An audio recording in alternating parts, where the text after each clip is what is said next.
Boa tarde, irmãos. É um prazer mais uma vez estar aqui com os irmãos para poder desfrutar de comunhão, né?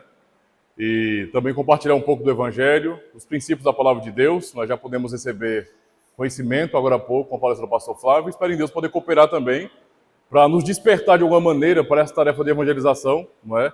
E entendemos então o nosso papel nessa sociedade. Eu queria ler um texto antes de iniciar a palestra.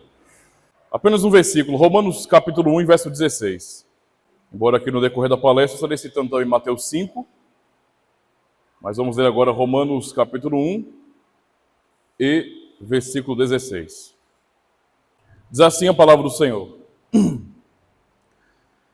Porque não me envergonho do evangelho de Cristo, pois é o poder de Deus para a salvação de todo aquele que crê, primeiro do judeu e também do grego.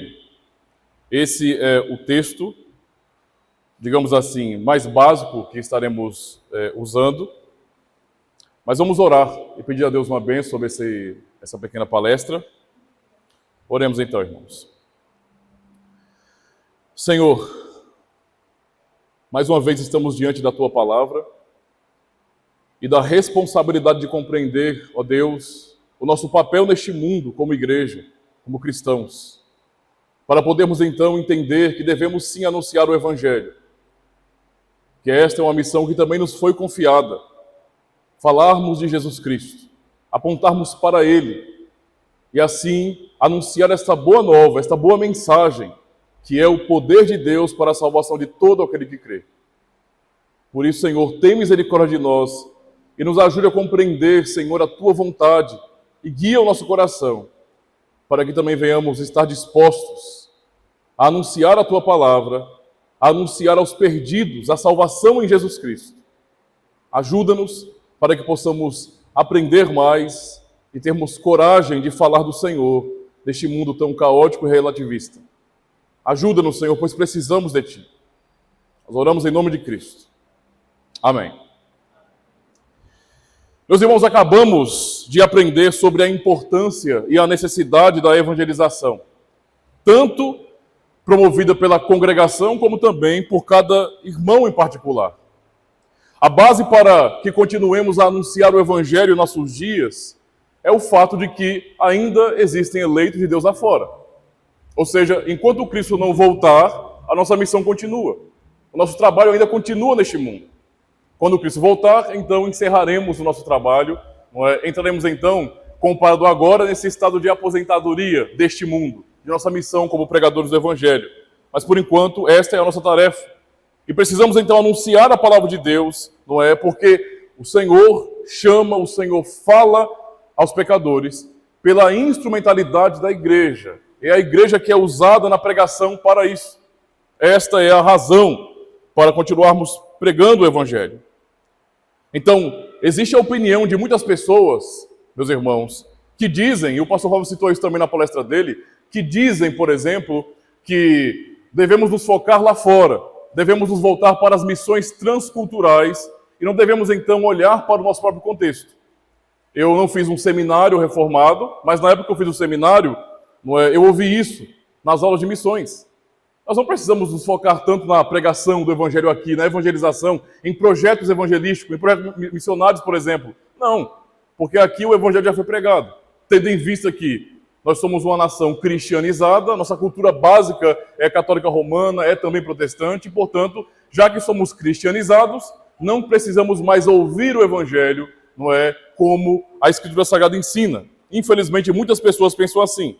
Mas a verdade é que nós precisamos pregar, precisamos evangelizar no Brasil, não é? Em nosso estado, em nossa cidade, em nosso bairro. Nós precisamos então discernir os tempos para isso, para compreendermos, não é, como devemos fazer isso hoje, porque é muito claro que nós temos certos desafios que são um pouco diferentes daqueles que os apóstolos tiveram. Por exemplo, na época dos apóstolos, o grande desafio da igreja era pregar a Cristo no mundo totalmente paganizado. Certo? O que havia ali era o povo de Israel, o povo que tinha a palavra de Deus, os oráculos, a lei, a adoração, E eles também serviam de testemunho às nações. Mas quando Cristo ordenou a pregação do Evangelho, os apóstolos tiveram que romper barreiras, sair do território, de um território fixo como Israel, e anunciar a mensagem da salvação a todos os povos ali conhecidos. E na missão deles, realmente eles receberam muitos dons especiais para poderem lidar com aquele mundo, que era totalmente paganizado e que, portanto, para aquele mundo, Jesus Cristo, a pregação sobre Jesus Cristo, era uma novidade, na verdade. Era uma grande novidade, Na época da Reforma Protestante, avançando um pouco mais, a maneira de evangelização, por exemplo, aconteceu de uma maneira bem diferente, já da época dos apóstolos. Porque agora, na Reforma, nós estamos pensando em um mundo que já foi cristianizado. É o Ocidente. Eles conheciam os termos, os princípios cristãos. Havia uma igreja no Ocidente que, embora não cumprisse o seu papel, a igreja de Roma, por exemplo, ainda assim, eles tinham noção sobre o que é a Bíblia, por exemplo, o que é a igreja, quem é Jesus Cristo. Havia essa noção comum no contexto ocidental. Isso realmente é algo que também hoje existe em nosso contexto. Nosso Brasil também foi fundamentado assim. E todos sabem, hoje também, sobre os termos que nós conhecemos, sobre igreja, sobre fé, sobre tudo aquilo que tem a ver com o nosso contexto. Mas é claro que esses novos desafios, eles são grandes, porque naquelas épocas passadas, não havia, por exemplo, ateísmo intelectual como há hoje. E hoje há um crescimento disso, de gnosticismo, por exemplo. E também há muitos agnósticos surgindo no meio também de cristãos. São filhos de cristãos, pessoas que saem de suas comunidades e acabam abraçando as novas visões. Hoje, embora então possamos observar muita similaridade com os tempos passados, Porque no fim o alvo que nós temos sempre é o pecador, e o pecador é o mesmo, é o ser humano caído, é o ser humano que precisa da graça de Deus, que precisa da revelação do Evangelho. Mas ainda assim, o mundo de hoje, ele foi construído depois de muitas evoluções. Isso realmente tem um peso. Vários ismos surgiram para moldar o pensamento das pessoas de hoje. Vários ismos. E podemos pensar, por exemplo, nesses ismos. Por exemplo, romantismo, racionalismo, iluminismo, liberalismo, cientificismo, marxismo em seus braços sociais, como feminismo e movimentos identitários, por exemplo.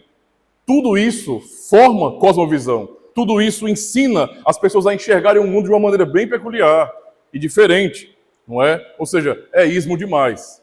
São muitas filosofias transitando na mente das pessoas. E, portanto, o cristianismo, diante de tantos ismos que existem hoje, é apenas mais um. É assim que muitos veem. Ora, o que é o cristianismo? É apenas mais um ismo. Só isso.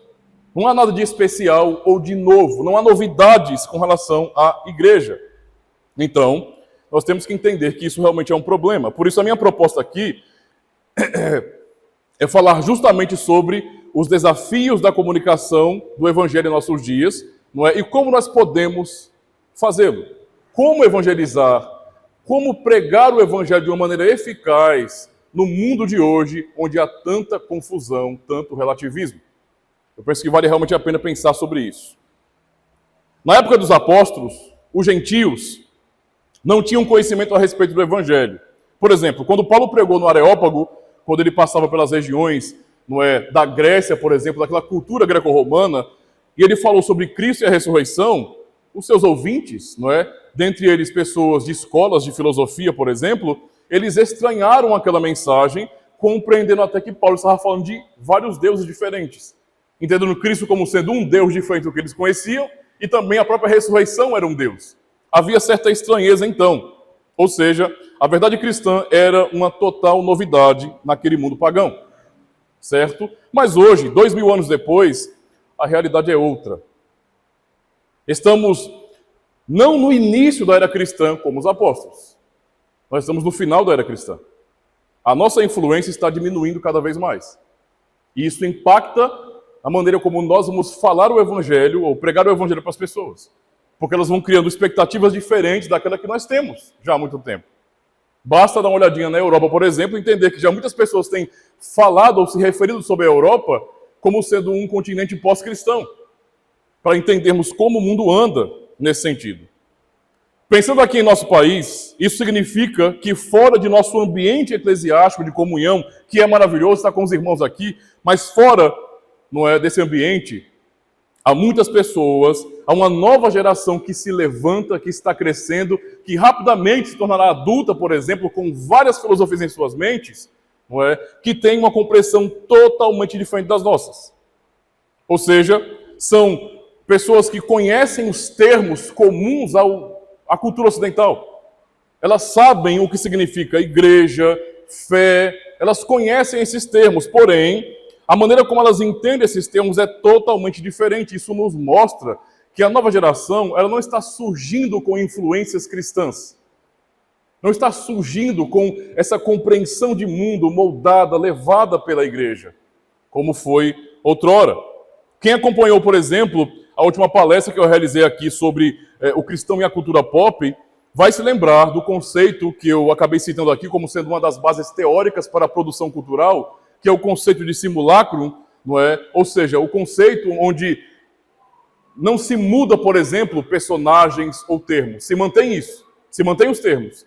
O que acontece é que você tem que ressignificar os termos, colocar novos valores nos termos já conhecidos. Tá? Isso é aplicado no cinema, não é na arte, na cultura pop geral. Ou seja, tudo hoje é ressignificado. Tudo hoje tem valores diferentes, ainda que sejam os mesmos termos. Mesmos termos, valores diferentes, significados diferentes. Lá fora, irmãos, as pessoas, especialmente os mais jovens, têm uma compreensão totalmente diferente da nossa sobre, por exemplo, fé, igreja, Jesus, Deus, Bíblia, amor, pastor, etc. Tudo isso que é tão comum e que eles ouvem e que eles conhecem, sabem, não é? Podem apontar para quem seja um pastor de repente ou para uma igreja cristã, ainda assim o seu sentido é diferente. Porque todos os termos foram ressignificados. Por exemplo, fé, hoje, em nosso contexto, para a nova geração que é alvo de nossa evangelização, fé é tudo que eu creio. Qualquer coisa, não importa o quê. É tudo que eu creio, certo? Igreja é apenas um local de pessoas, para muitos tem sido assim, pessoas preconceituosas, ou no máximo, não é, um ambiente onde você vai procurar Deus para fazer negócio, e de repente até prosperar financeiramente. Eu estou citando isso porque isso é divulgado na cultura. E, infelizmente, por exemplo, nós, como igrejas mais tradicionais, igrejas reformadas, digamos assim, somos menos conhecidos. E aqueles que são os maiores no nosso contexto, eles é quem jogam as cartas, ditam as regras, eles dizem o que é a igreja para o mundo. Eles acabam aprendendo de maneira muito diferente, não é aquilo que nós aprendemos na palavra de Deus. Bíblia, para a nova geração que está surgindo, não é um livro tão válido quanto a literatura de Harry Potter, por exemplo. As pessoas sabem, não é, de várias literaturas, mas elas não conseguem entender qual é a nossa expectativa com relação à Bíblia. Há uma desconstrução do cristianismo e do nosso livro sagrado. Não é? O amor, por exemplo, que nós tanto pregamos e anunciamos, é tudo aquilo que eu sinto. E esse amor, ele é fluido, ele é libertário. Ele não tem princípios, ele não tem regras, ele não tem uma base, por exemplo. Jesus, em nossa cultura, e eu digo mais, na cultura que está se levantando, dos mais jovens, adolescentes, por exemplo, que não são membros de igrejas, que não estão vinculados a comunidades cristãs, que não têm pais cristãos, Jesus está sendo transformado no imaginário dos mais jovens em um mero personagem. Como os personagens, não é, de filmes de herói. E não tem como ser diferente. Analisem bem, meus irmãos. O que as pessoas veem sobre Jesus, muitas vezes? Ou o que elas ouvem a respeito? Na verdade, elas ouvem pouco, Jesus de uma maneira bíblica, fiel, mas veem muitas coisas. Jesus é um elemento da cultura pop. Jesus está nos filmes, nas séries, em revistas ou bíblias ilustradas, ou então em bíblias em mangá. Jesus está fazendo parte da cultura pop, e é assim que uma nova geração está recebendo ou entendendo quem Jesus Cristo é. Isso é estranho, na verdade, mas é assim que as pessoas têm ressignificado os termos cristãos.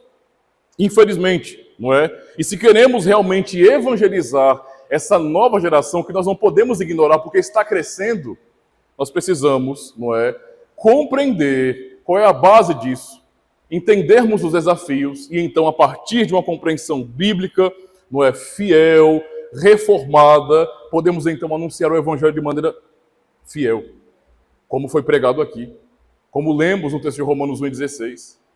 O Evangelho é o poder de Deus para a salvação de todo aquele que crê. Então, por exemplo, termos como igreja ou pastores, fé, são coisas manjadas na sociedade atual. Manjadas. Igreja é algo banalizado para muitas pessoas. E falo isso por experiência, pois na prática do evangelismo, em tentar apresentar Jesus Cristo de forma direta a jovens, lá no contexto do bairro, por exemplo, eu posso notar, e já pude notar muitas vezes, que muitos dos que estão ouvindo não fazem a menor ideia do que eu estou falando. Eu digo para os mais jovens, né? Pessoal mais jovem. Eles estão ouvindo, eles conhecem esses termos, mas aquilo não faz sentido para eles, mas nenhum. Eles ficam perdidos realmente quando o evangelho é anunciado. No contexto de escolas, por exemplo, é um contexto que eu sempre me preocupo bastante, porque lá, no contexto de escola, seja pública ou particular, isso não importa muito, né? As exceções do Brasil são as escolas confessionais, porque saiu disso, nós sabemos muito bem como que funciona a agenda do governo nessas escolas. E é um ambiente, infelizmente, onde você vê o relativismo acontecendo, o liberalismo acontecendo, e, portanto, nesse ambiente de escola, os jovens, não é, que são alvo de nossa evangelização, não é, quando ouvem falar sobre igreja ou sobre pastor, nossa, você é filho de um pastor, misericórdia, seu pai é um fascista homofóbico. Isso não é brincadeira não, isso está acontecendo mesmo. Eles têm opiniões assim sobre nós, porque o mundo determinou para eles e pintou um quadro feio sobre nós. Eles têm opiniões totalmente diferentes daquelas que nós ensinamos na igreja. Nós estamos pregando sobre o amor, mas eles não entendem o que é amor. Eles não entendem o que é a palavra de Deus e, portanto, eles acabam zombando e rejeitando. Por isso torna muito difícil a comunicação. Como é que eu vou chegar, por exemplo, a jovens que não são de contexto de igreja? É difícil manter a comunicação. Eles não querem ouvir, porque eles já têm um monte de pressupostos a respeito de quem nós somos. Ou seja, temos que pensar sobre isso, não é? E compreender como que a mídia tem feito isso também, tem distorcido a nossa imagem para essas pessoas. Nós podemos ver isso, meus irmãos, e não devemos tratar como sendo uma bobagem. Isso é uma coisa séria, muito séria, porque são estas pessoas que estão crescendo, que vão substituir a geração mais antiga, não é? E serão os alvos principais de nossa evangelização. Nós teremos que anunciar o evangelho a eles. São as pessoas que os nossos jovens, as crianças de hoje, os adolescentes da igreja, vão ter que lidar nesse mundo lá fora. E precisamos então compreender isso. Digam, meus irmãos, como a mensagem pregada em nossos púlpitos vai chegar a pessoas assim? Nós sabemos a dificuldade que é trazer uma pessoa para a igreja. Nós convidamos muitas pessoas e pouquíssimas aparecem. E às vezes se espantam com o que vem. Então não é fácil a comunicação. Como pode haver uma comunicação real com uma sociedade que tem as piores opiniões a nosso respeito? E preciso generalizar dessa forma porque é justamente isso que eles fazem. Eles realmente generalizam.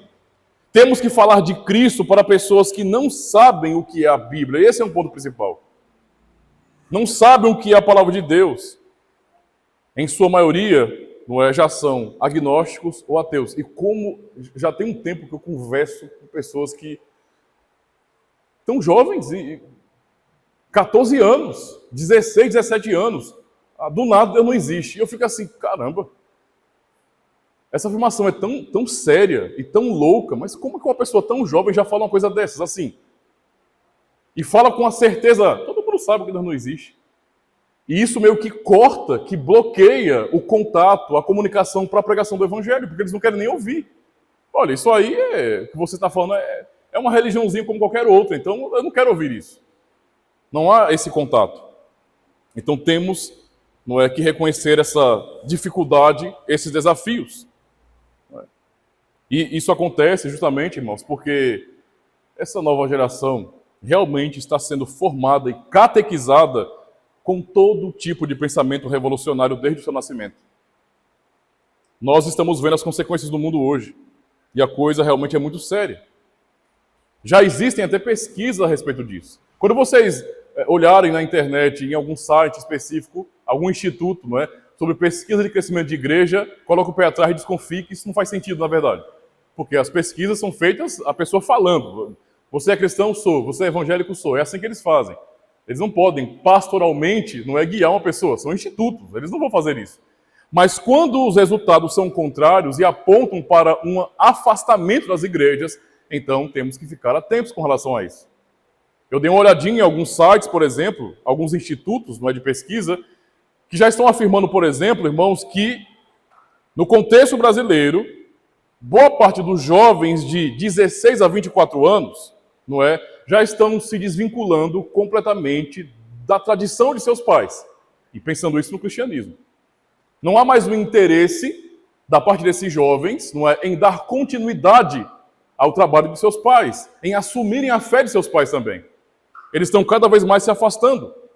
Nessa pesquisa que eu dei uma olhada, não é, nesse instituto, não é, o Instituto Brasileiro de Geografia e Estatística, aponta que, feita uma pesquisa em São Paulo, mas também aplicando ao contexto do Brasil, que basicamente 25% dos jovens brasileiros, não é, estão cada vez mais abraçando ou aceitando ideias, não é, que são ateístas, materialistas, revolucionárias, ideias woke, não é?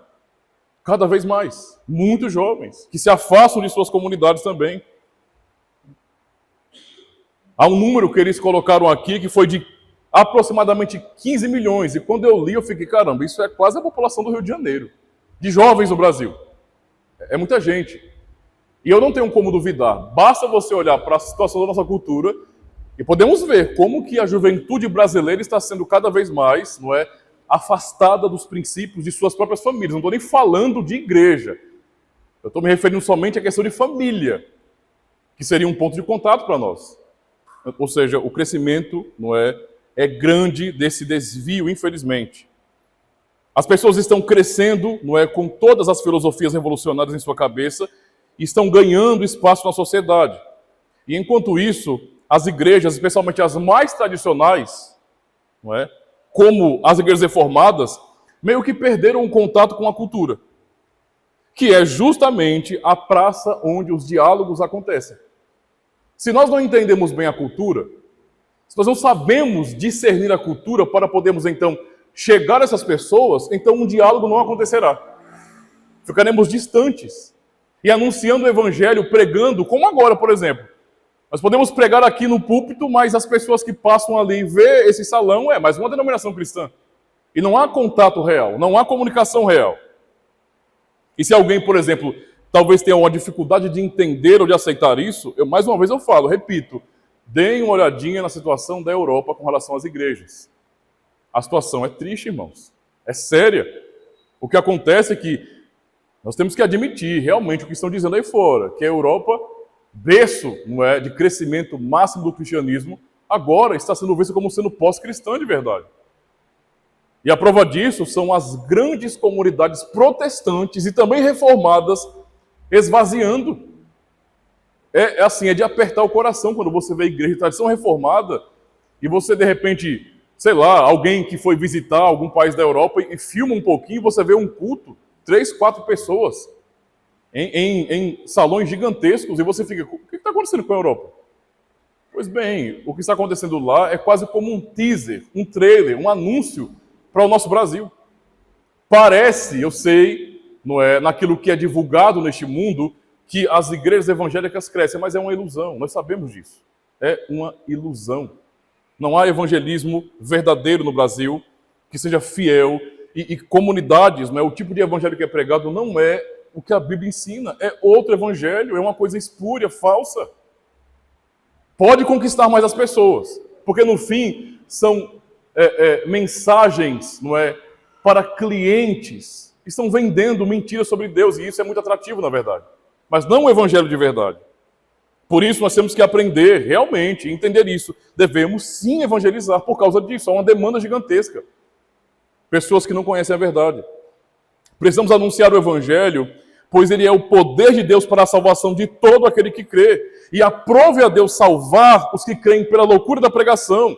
E a fé vem pelo ouvir a palavra de Deus. Mas como eles vão ouvir se não sabemos nos comunicar ou comunicar o evangelho? Como darão crédito à nossa mensagem se eles não podem ver, por exemplo, a luz desse evangelho em nós? Se ficarmos isolados. Como anunciar uma mensagem tão desprezada em nosso contexto?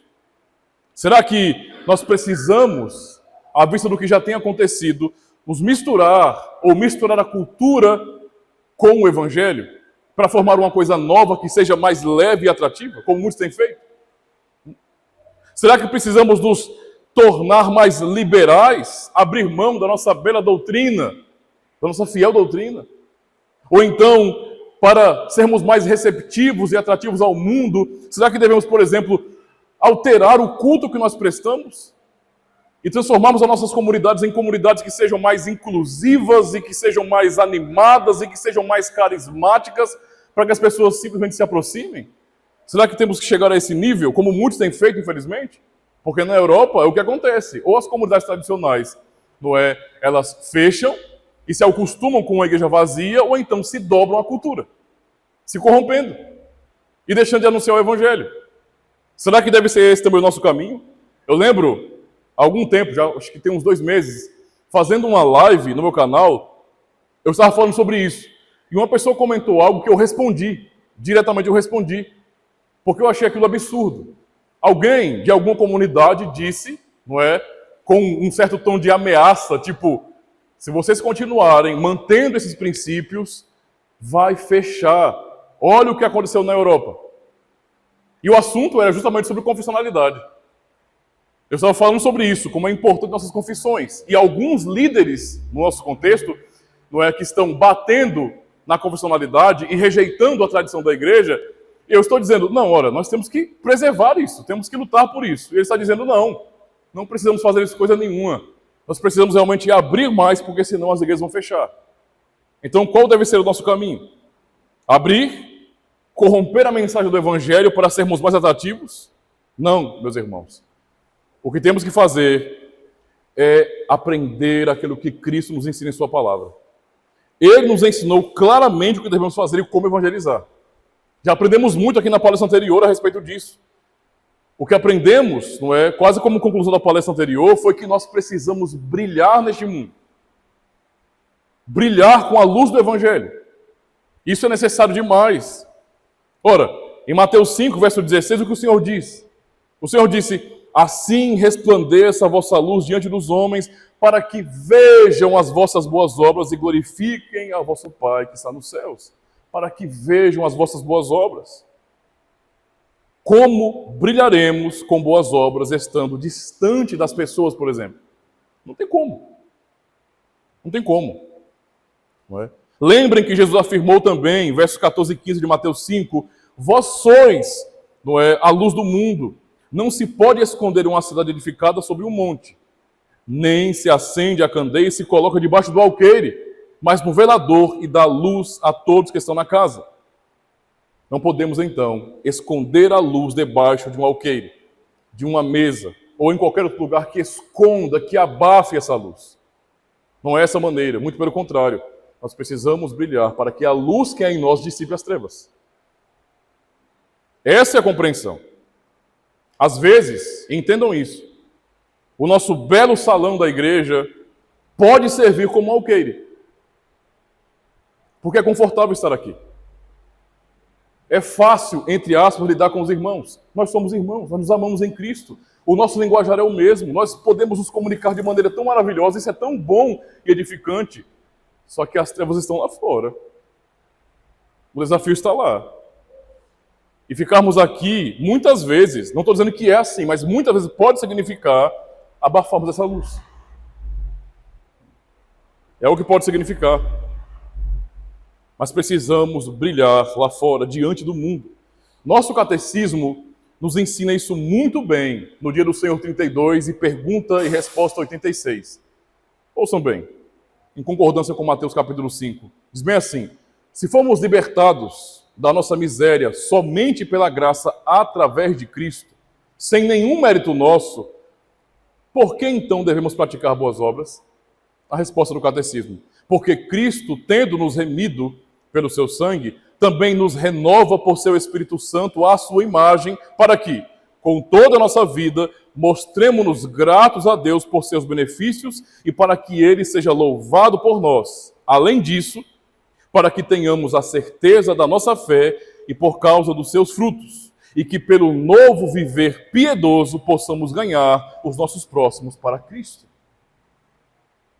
Ou seja, o nosso catecismo também nos ensina como evangelizar, usando os princípios da palavra de Deus. Mas as boas obras que devemos fazer devem ser vistas pelo mundo lá fora, pelas pessoas de fora da igreja. Pelas pessoas de fora da igreja. Mas vem a pergunta, como fazer isso? Ora, precisamos então criar, nesse sentido, irmãos, pontos de contato. Que sejam um ambiente onde o diálogo possa acontecer sem o evangeliquez. Sem sermos tão diretos assim. Justamente por causa de todo esse bloqueio que já existe devido a tantas ideologias do mundo, filosofias do mundo. Já existe a rejeição, já temos o não do mundo, entende? Para que possamos, então, realmente dialogar, nós precisamos estar próximos. Isso realmente é importante. Ou seja, assim poderemos estar próximos às pessoas de fora da igreja, sem o ambiente próprio da igreja, para que as pessoas possam se desarmar e nos conhecer melhor. Nós sabemos que há muitas acusações, e é claro que elas vão sempre acontecer, porque nós somos falhos. Né? Nós todos somos falhos. Nossa luz, ou a luz do evangelho que está em nós, não resplandece de uma maneira perfeita, como em Cristo, por exemplo. Estamos lutando, e Deus tem operado a sua graça em nós, isso é fato, mas nós não somos perfeitos. E é claro que as críticas sempre virão. Mas existe sim várias críticas com relação a nós, enquanto cristãos, justamente porque quando alguém ouve falar sobre Cristo, acaba desassociando isso da sua igreja. Ora, mas nós vemos tantos escândalos, tantos problemas relacionados a comunidades cristãs, que não parece que eles realmente creem naquilo que eles estão dizendo. Cristo parece um e eles são totalmente diferentes disso. A maneira das pessoas romperem com esses preconceitos é conhecendo a vida da igreja, conhecendo os membros da comunidade, tendo esse contato. E não apenas ouvindo nossa pregação de longe. Isso é importante. E então poderem ver a nossa maneira de viver, de falar, de vestir, nossas opiniões respeitosas. Há muitos cristãos que... E nós podemos concordar com eles em termos de essência, o irmão está certo, mas a maneira como eles falam com as pessoas lá fora, tentando atraí-las à igreja, é uma maneira radical às vezes. Que não entende, por exemplo, que o seu ouvinte não compreende o que ele está dizendo, não está preparado para ouvir aquelas palavras. Então precisamos nos aproximar das pessoas para que elas possam ver em nós o Senhor Jesus Cristo.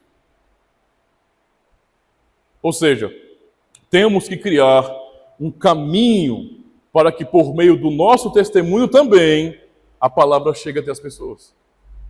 Nós temos que estabelecer isso. Nós entregamos lá em Jacintinho 3.000 panfletos. 3.000 panfletos. Ninguém veio por causa dos panfletos. Alguns meses entregando panfleto direto. É claro que se você cria uma expectativa grande, não foi o meu caso, né? Eu não sou tão novinho assim com esse negócio de pastor, então a pessoa já vai pegando experiência com o tempo e sabe que não é assim, certo? Mas quem cria muita expectativa com isso pensa bem assim, caramba, 3.000 panfletos, pelo menos 1.500 pessoas para Cristo, hein? Isso é muito otimismo, eu sei. Mas a realidade não é essa, não é assim que funciona. Ninguém foi por causa disso. E quando aparecia um ou outro, às vezes se espantava com o que via, porque vinham com expectativa de querer encontrar uma igreja evangélica tão evangélica como as demais. E quando viu uma igreja que tem uma liturgia, que tem cântico de salmos, que há uma pregação que não é uma pregação de 15 minutos, não é? E preenchida de cânticos e oportunidades, a pessoa acaba se espantando realmente. Eu entendo? E acaba não tendo diálogo com a nossa vida, né? com os membros da comunidade. Então é um problema, mas, meus irmãos, o objetivo era simplesmente divulgar no bairro, olha, existe uma igreja reformada aqui. Mas que negócio é esse? Vamos falar sobre isso, vamos fazer uma mini aula de história. Eu fiz isso muitas vezes, né? Estou toda hora repetindo o que é uma igreja reformada, porque ninguém sabe realmente. Então, tentando averiguar a situação, orando a respeito, eu comecei com uma estratégia um pouco diferente lá. De usar, por exemplo, um projeto social simples, justamente para estar com as pessoas. Um projeto social simples, mas simples demais, só para criar a ocasião de estar com as pessoas. E lá, com as pessoas, poder dar um bom testemunho, mostrar um caminho diferente, sem ser contundente, mas, sabe, semeando princípios que são bíblicos, às vezes sem citar que é da Bíblia, por exemplo. Até isso. Eu estou ensinando verdades da palavra de Deus, às vezes, e eu não preciso dizer diretamente é isso. Só para que as pessoas estejam próximas a mim. A ideia realmente é essa, não é? De usar um projeto social para isso. Esse projeto está relacionado aos jovens que são colegas das minhas filhas nas escolas. Olha, eu pensei em algo. Se minhas filhas na escola têm contato com tantos outros jovens, se têm amiguinhos na escola, amigos, colegas, ora, eu quero que os amigos delas sejam meus também. Isso já é uma proteção para mim, para minha família, para minhas filhas, mas é mais do que isso. Esses adolescentes, nesse sentido, estarão tendo um conhecimento sobre um homem que é um pastor que eles nunca poderiam ter só me vendo pregar numa igreja ou num vídeo. Não tem como, se não conhecer a pessoa. Se não pudermos conversar, não é? E eles começarem a tirar certos preconceitos que têm com relação às igrejas. Esse projeto, então, está relacionado justamente com isso, não é? E eu imaginei, naquele contexto, irmãos, que isso pudesse ser realmente uma coisa muito boa.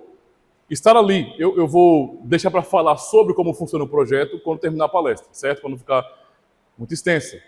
Aí eu falo sobre o projeto, como funciona. Mas o objetivo realmente era esse, justamente manter contato com essas pessoas mais jovens e dar ênfase à amizade com elas, que seja uma amizade produtiva, onde eu possa ensinar alguma coisa. Por que eu pensei nisso? Porque eu sei que boa parte dos jovens, fora de comunidades principalmente, não tem boas referências de homens, de mulheres, de pais. Alguns deles, os pais, sumiram. A estrutura familiar é totalmente bagunçada. Imaginem, eles não têm um bom referencial de homem, por exemplo. Ora, tem jovens lá, por que eu não posso preencher? Eu não estou querendo ser pai de ninguém, não é esse o propósito, não. Mas criar esse ambiente onde essas pessoas possam, onde esses jovens possam ver cristãos trabalhando, conversando, trocando ideias sobre vários assuntos, e eles perceberem por esse contato que nós não somos ETs, que nós não somos pessoas assim tão estranhas como dizem, que somos pessoas normais e temos opiniões sobre tudo na vida. E que podemos sim mostrar por nosso próprio comportamento e testemunho uma nova maneira de viver. Temos atitudes diferentes que no fim vai provocar a curiosidade deles, com certeza. E poderemos nisso testemunhar de Cristo. Por que nós não fazemos assim? Ou por que eu ajo desse jeito? Ou por que eu penso assim? Isso é muito bom, irmãos. Isso é muito proveitoso. Muito proveitoso.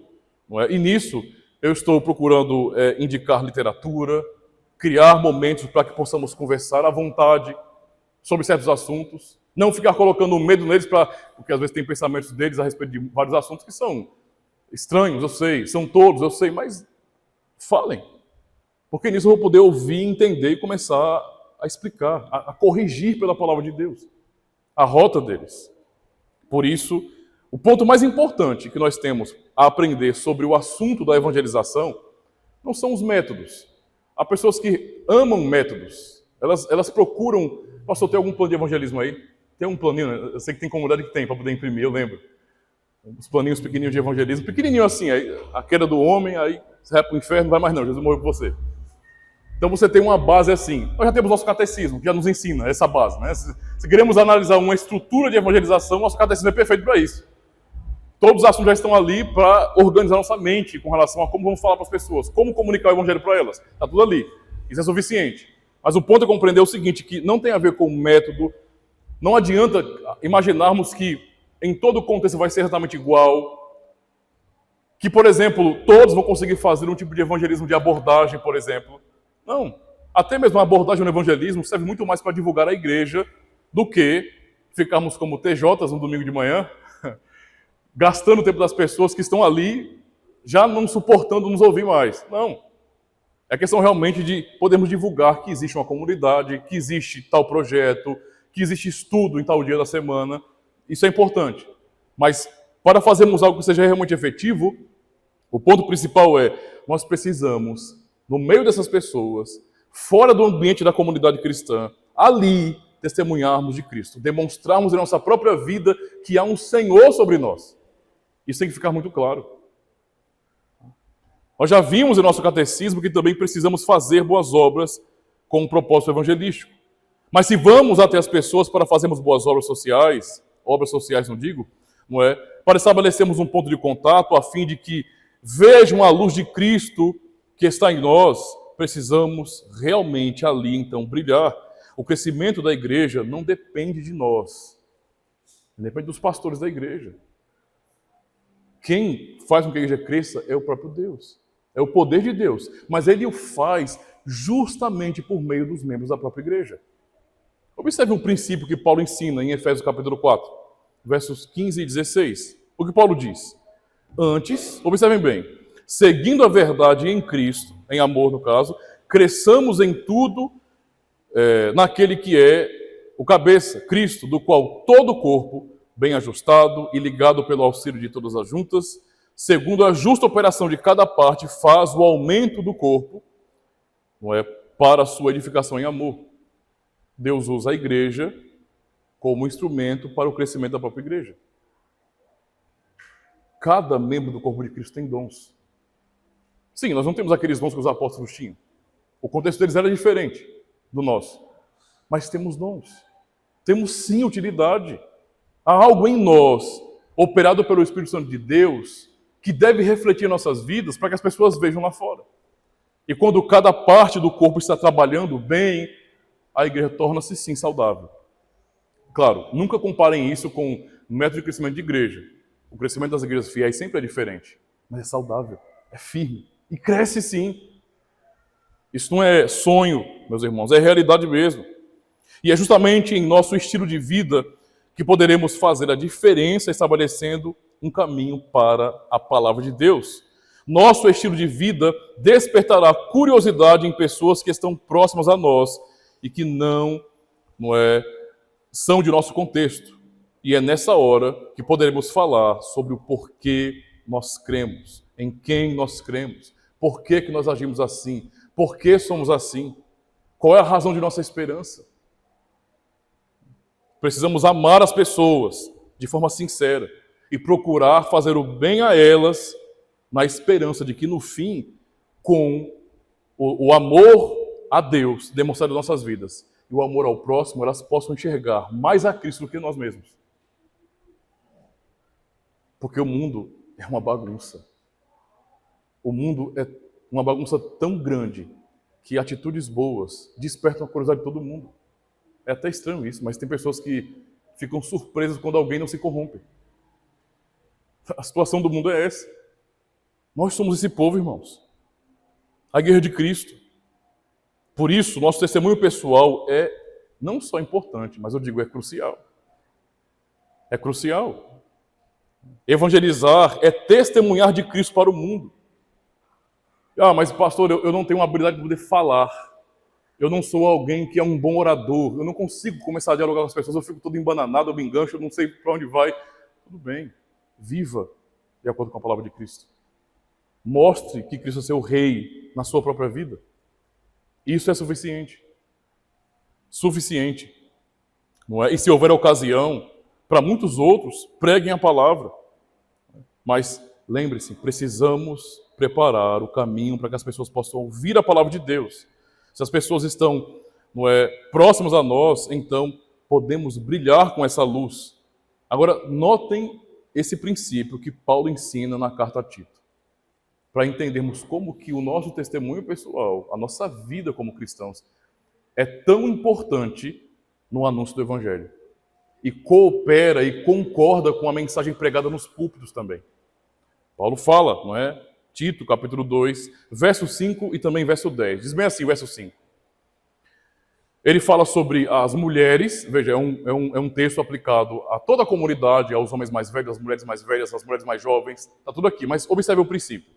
A serem moderadas, castas, boas donas de casa, sujeitas a seus maridos, observem qual é o objetivo disso.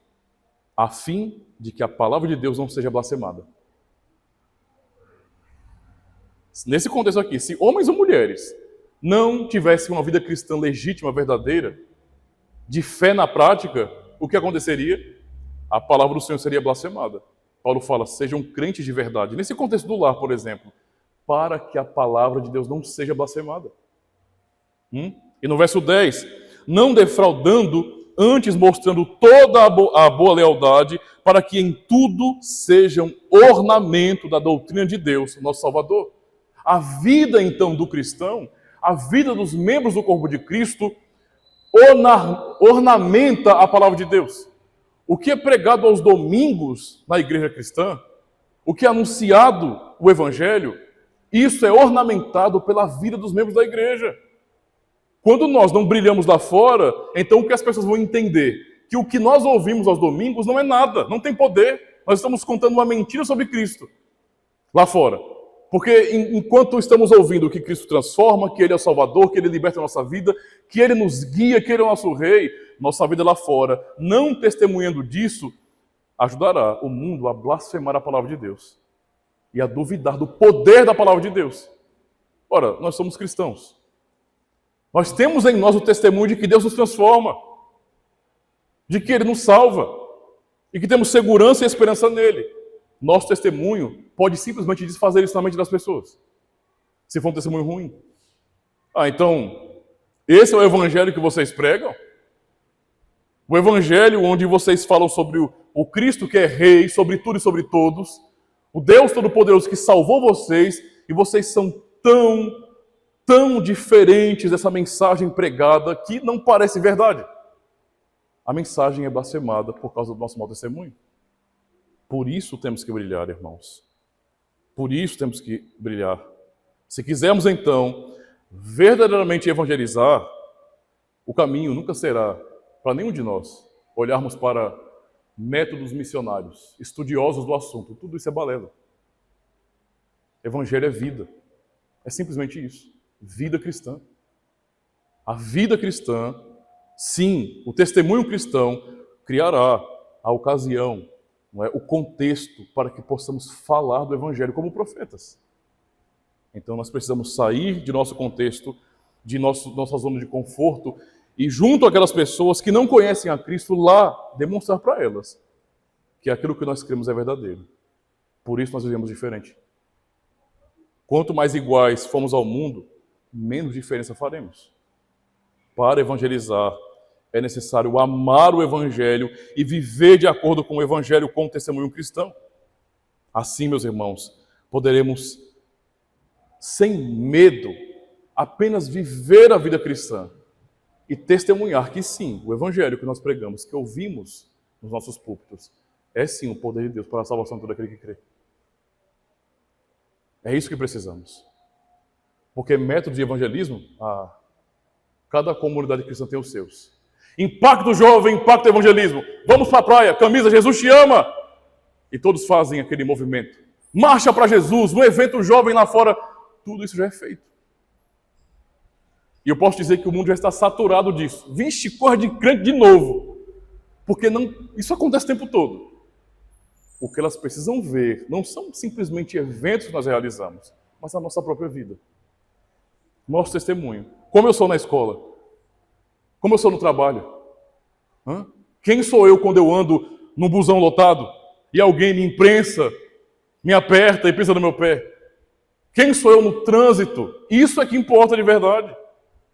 A minha atitude vai ser de me omitir de fazer o bem ou de estender a mão ao miserável, ao pecador, aquele que os demais estão rejeitando? Eu vou me juntar do lado daqueles que estão agindo com, entendo o que eu vou dizer aqui, não sabemos a grande balela midiática que é essa questão de homofobia, mas também isso existe, há pessoas que são loucas com relação a isso. E como cristãos, nós somos conservadores, somos cristãos, nós cremos na palavra de Deus, amém, mas isso não significa dizer que nós seremos pessoas duras e radicais e que vamos nos juntar com a maioria de outros conservadores para ficarmos esculhambando pessoas que vivem assim. Não, nós temos que olhar para elas com misericórdia. São o alvo da evangelização nossa. Lá fora há pessoas que são os futuros adultos, já são adultos muitas vezes, são jovens que estão em crise de identidade, não sabem se são homens, se são mulheres, se qualquer outra coisa. Estão sofrendo, doentes por causa disso. Doentes.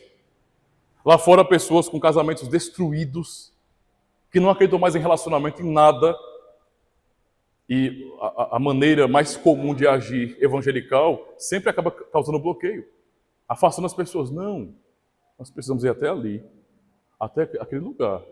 E como Cristo, nosso Senhor, temos que ter coragem para comer com publicanos. Nós precisamos comer com publicanos muitas vezes. Não para estarmos andando com eles e nos contaminando com o seu estilo de vida, não. Mas para ali sermos diferentes. Por isso é lá fora, irmãos, com o nosso testemunho, que o evangelho puro é pregado, porque ele é demonstrado em nossas vidas. Creiamos na palavra de Deus. Creiamos que realmente o que nós pregamos aqui em nossas igrejas é a verdade transformadora. É a única verdade transformadora que nós temos. O evangelho. Amém?